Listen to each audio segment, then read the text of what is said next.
ఇవాళ బిజినెస్‌లో conscious business leadership అని ఒక కాన్సెప్ట్ అందరూ మాట్లాడుకుంటా ఉంటారు. కాన్షియస్ బిజినెస్ అంటే ఏంటి? ఫస్ట్ మీరు చేసే బిజినెస్‌కి ఒక ప్రయోజనం ఉండడం. మీరు చేసే బిజినెస్ మీకు, మీ కుటుంబానికి, మీ దగ్గర వర్క్ చేసేవారికి, మీకు మెటీరియల్ సప్లై చేసే వాళ్ళకి అండ్ అల్టిమేట్‌గా సమాజానికి అందరికి ఉపయోగపడితే దానికో పర్పస్ ఉన్నట్టు. రెండవది స్టేక్ హోల్డర్. షేర్ హోల్డర్ వేరు, స్టేక్ హోల్డర్ వేరు. షేర్ హోల్డర్ అంటే ఎవరు డబ్బులు పెట్టారో వాళ్ళు మాత్రమే బెనిఫిట్ పొందడం. స్టేక్ హోల్డర్ అంటే దానికి కంట్రిబ్యూట్ చేసే వాళ్ళందరూ కూడా ఈక్వల్‌గా బెనిఫిట్ పొందడం. ఎప్పుడైతే అలా జరుగుతుందో అందరికీ కంపెనీ అంటే ఇష్టము, ప్లస్ ఓన్ చేసుకోవడము, ప్లస్ ఒక ట్రస్ట్ బిల్డ్ అవుతుంది. ఎందుకంటే ఈ కంపెనీ ఎంత గ్రో అయితే మనం కూడా అంత గ్రో అవుతాం. అందుకే ఎప్పుడన్నా ఏదన్నా వర్క్ ఉన్నప్పుడు ఎక్కువ పని చేయాలన్నా వాళ్ళు ఆలోచించరు. వాలంటరీగా వస్తారు. Because they know that company's growth is their growth. And third and most important is building a culture. A culture అన్నా 2 రకాలుగా ఉంటుంది. Toxic culture and joyful culture.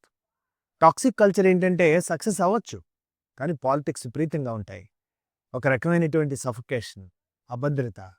ఎవరు ఎక్కడి నుంచి వెన్నుపోటు పొడుస్తారో తెలీదు. ముందున్న వాళ్ళందరూ మంచివాళ్ళు, మన వాళ్ళని అనుకోవడానికి లేదు. ఈ యొక్క స్ట్రాటజీస్ అసలు బిజినెస్ స్ట్రాటజీస్ కంటే ఈ స్ట్రాటజీస్ ఎక్కువైపోతాయి.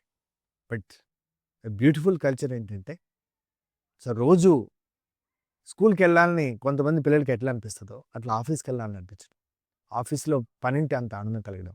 ఆఫీస్ నుంచి వెళ్ళిపోతుంటే బాధ కలగడం. సో, ఆఫీస్‌ని అలా ఓన్ చేసుకోవడం. అంటే ఆ కంపెనీని అలా ఓన్ చేసుకోవడం. That kind of a culture makes a company a great company. And fourth and most important is leadership. True leadership ఏంటంటే పీపుల్ ప్రయారిటీ ఇవ్వడం, వినగలగడం, వాళ్ళ వైపు నుంచి ఆలోచించగలగడం.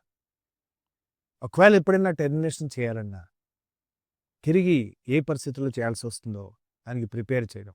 వాళ్ళకి రావాల్సిన బెనిఫిట్స్ ఇవ్వగలగడం. There are obviously some people ఎప్పుడు కూడా ఎన్ని చేసినా హ్యాపీ చేయడం కుదరదండి. అందుకని అందరినీ ప్లీజ్ చేయడం కుదరదు. కానీ ఆర్గనైజేషన్ యొక్క కోర్ వాల్యూస్ ఎప్పుడైతే క్లారిటీ ఉందో దానికి సంబంధించిన గైడ్‌లైన్స్ పెట్టుకొని దాని ప్రకారం నిర్ణయాలు తీసుకుంటే మనం చేసే పని, వ్యాపారం, ప్రొడక్ట్ ఆర్ సర్వీస్ దీనివల్ల ప్రజలకి, పర్యావరణానికి మేలు జరుగుతుందా? ఇది కాన్షియస్‌గా ఉండడం. This keeps the ultimate level of leadership. వ్యక్తి నిర్ణయాలు కాకుండా వ్యవస్థాపకంగా ఒక ఆర్గనైజేషన్ కల్చర్ క్రియేట్ చేస్తే then that business can be called as a conscious business.